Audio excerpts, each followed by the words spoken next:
wabarakatuh. Saya Masito Harisma dari Program Studi Manajemen Pendidikan Islam Sekolah Tinggi Islam Muhammad Kiai Haji Ali Sodiq Uman Ngono Tulungagung. Di sini saya akan memaparkan manajemen SDM pendidik di pondok pesantren untuk memenuhi tugas mata kuliah kepesantrenan. Langsung saja, saya di sini akan membahas pada poin pertama, yakni pengertian manajemen SDM pendidik di pondok pesantren. Manajemen sumber daya manusia atau MSDM merupakan salah satu bidang manajemen yang sangat penting dalam suatu organisasi. Manajemen sumber daya manusia adalah suatu pendekatan terhadap manajemen manusia yang berdasarkan pada 4 prinsip dasar. Yang pertama, sumber daya adalah harta yang paling penting yang dimiliki oleh organisasi. Yang kedua, keberhasilan ini sangat mungkin dicapai jika peraturan atau kebijaksanaan dan prosedur yang bertalian dengan manusia dari perusahaan tersebut saling berhubungan. Yang ketiga, kultur dan nilai perusahaan suatu organisasi. Yang keempat, manajemen SDM berhubungan dengan integrasi. Selanjutnya poin B, yakni strategi pengembangan SDM di pondok pesantren. Pengembangan SDM adalah upaya peningkatan kualitas tenaga pendidikan melalui pendidikan dan pelatihan. Terdapat 2 jenis pengembangan SDM, yaitu pengembangan secara formal dan secara informal. Kedua jenis pengembangan SDM tersebut dalam kenyataannya tidak bersifat dikotomis, melainkan saling melengkapi sebagai suatu upaya peningkatan kualitas SDM. Selanjutnya pada poin C, yakni komponen manajemen SDM pendidik pondok pesantren.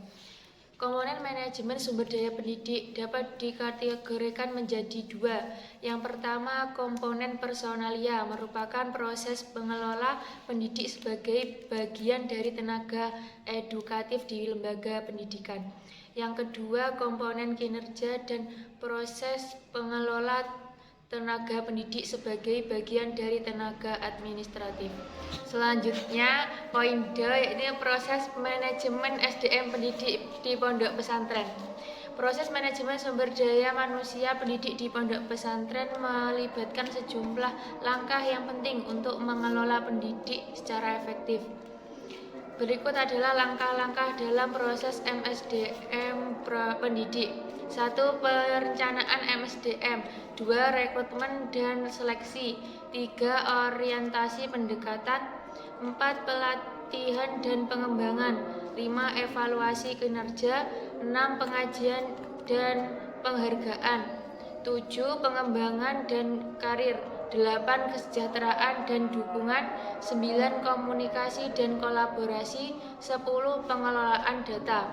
Proses MSDM pendidik ini perlu dijalankan dengan baik untuk memastikan pendidikan agama yang berkualitas di pondok pesantren dan pengembangan pendidik yang efektif dalam memenuhi misi pendidikan pesantren.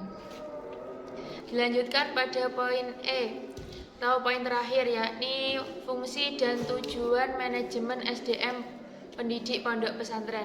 Fungsi dari manajemen sumber daya manusia kurang lebih dapat diartikan sebagai tugas-tugas yang dikerjakan oleh bidang manajemen ini. Manajemen sumber daya manusia akan melakukan berbagai instrumen agar aspek sumber daya manusia perusahaan terkelola dengan baik. Dan tujuan perencanaan SDM adalah untuk menjamin penggunaan yang optimal terhadap SDM pada organisasi saat ini, menyediakan SDM yang dibutuhkan oleh organisasi di masa mendatang baik dalam hal kualitas maupun kuantitas. Adapun kesimpulan dari poin-poin yang telah saya sebutkan tadi, yakni sumber daya manusia adalah proses perencanaan, pengorganisasian, pengarahan, dan pengendalian atas pengadaan tenaga kerja, pengembangan, kompensasi, integrasi, pemeliharaan, dan pemutusan hubungan kerja dengan sumber daya manusia untuk mencapai sasaran perorangan, organisasi, dan masyarakat. Fungsi manajemen sumber daya manusia secara garis besar terbagi menjadi 2, yakni fungsi manajerial dan fungsi operasional. Sekian dari saya. Wassalamualaikum warahmatullahi wabarakatuh. Larilah dan